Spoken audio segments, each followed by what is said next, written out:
Comfrey, a healing plant with a misguided reputation. Comfrey is an herb with a long reputation for healing wounds and mending broken bones.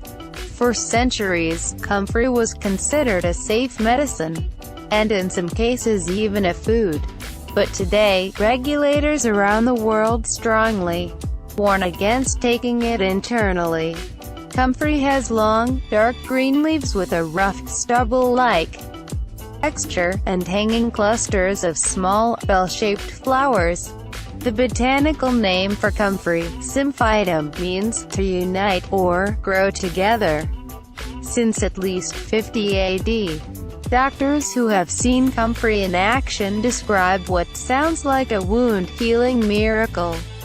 Whether it's skin, cartilage, tendons, or even bone, comfrey appears to weld tissue together, and often erases any trace of a scar.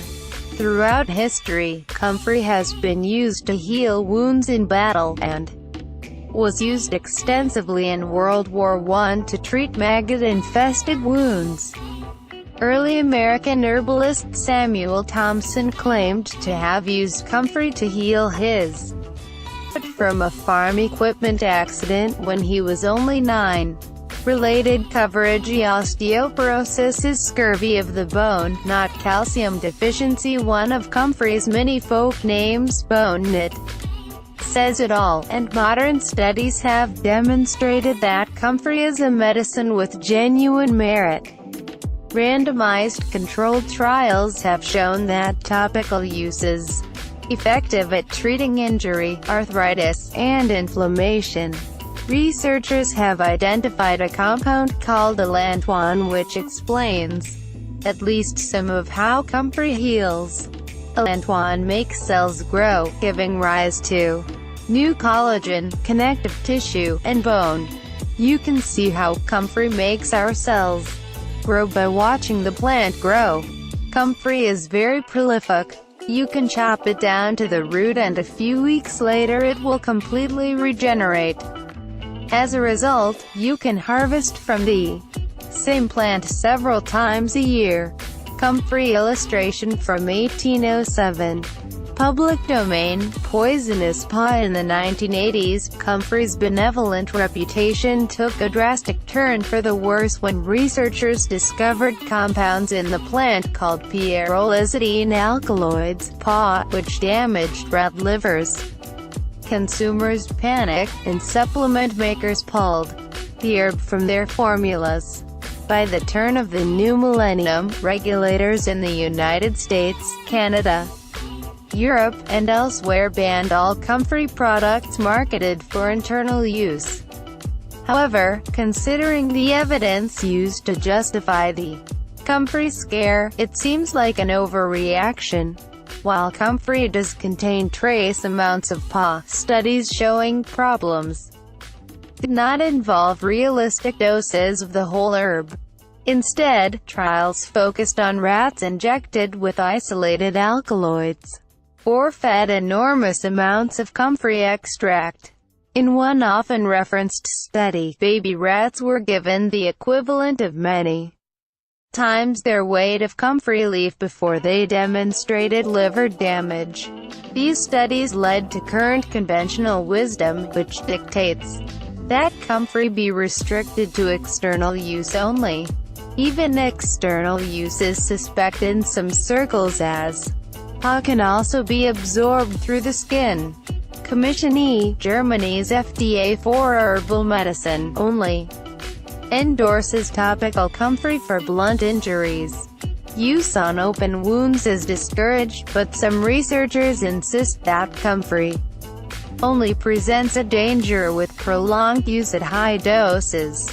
They argue that the plant is being subjected to a standard that most pharmaceuticals would fail. One study published in the journal Science by Dr. Bruce Ames found that comfrey leaf tea was less carcinogenic than beer. In 2001, just after the U.S. Food and Drug Administration instituted its ban on comfrey, James Duke, former chief of the U.S.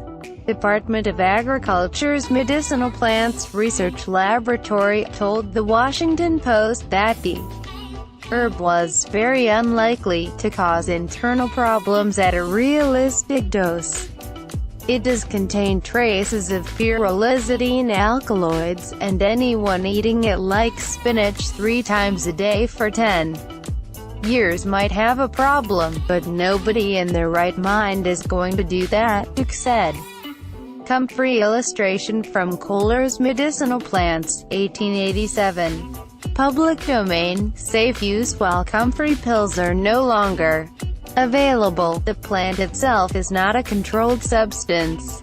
It grows freely as an ornamental in gardens across the country, and herbal suppliers still sell the dried leaf and root in bulk, albeit with stern warnings about liver damage. Related coverage. Apricot kernel, Chinese herb for cough and source of a controversial vitamin over the past 2,000 years. Before the worries of comfrey was used internally to treat a number of health problems, particularly ulcers, chronic bronchitis, and other issues where mucous membranes are damaged or severely inflamed. Some herbalists still use it today to treat leaky gut syndrome, a condition where substances that are supposed to stay in the intestines leak into the bloodstream. Comfrey is said to patch the holes in the gut. For those willing to risk using comfrey for internal use, consult a qualified herbalist, and keep the following in mind. The root contains much more PA than the leaf, and the larger, mature leaves contain less PA than the smaller, younger leaves. Some species of comfrey, like Russian comfrey, Symphytum exuplindicum, contain higher concentrations of PA, the kind used in herbal medicine. Wild comfrey, Symphytum officinale, has much less.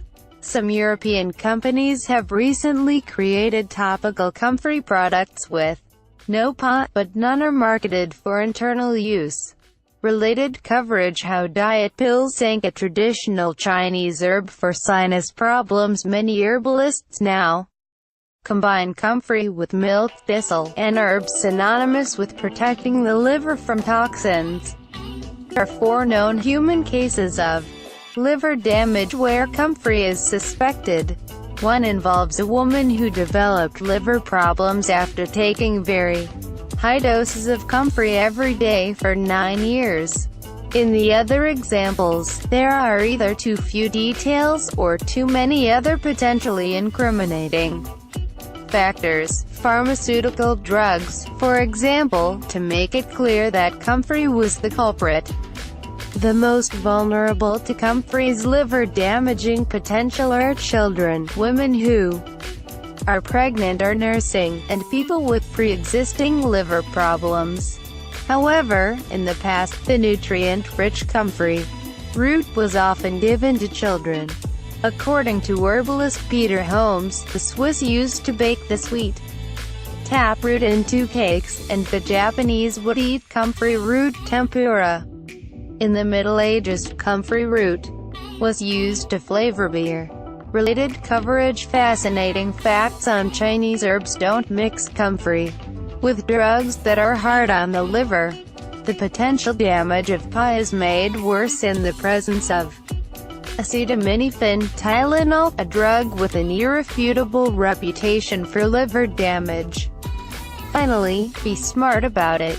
Don't take ridiculously high doses for long periods of time, more than 4 months. There is no need to.